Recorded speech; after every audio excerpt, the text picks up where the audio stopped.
Do you smile enough? You might think you smile quite a bit. However, is that the reality? Business is a pretty serious affair. There's a lot to do.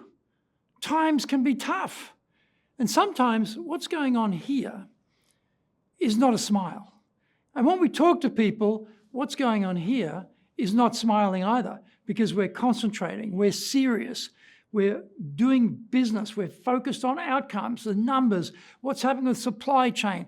A lot of things are going through our brain, but what's coming out on the face is not a smile.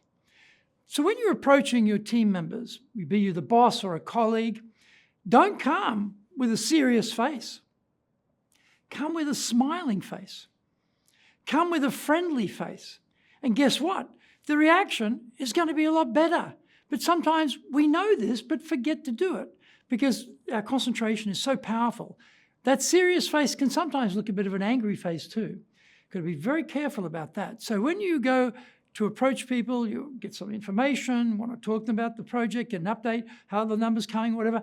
Don't forget, okay, I have to change my expression to be less intimidating, more friendly, and help them to relax with me. So I'm going to start with a smile.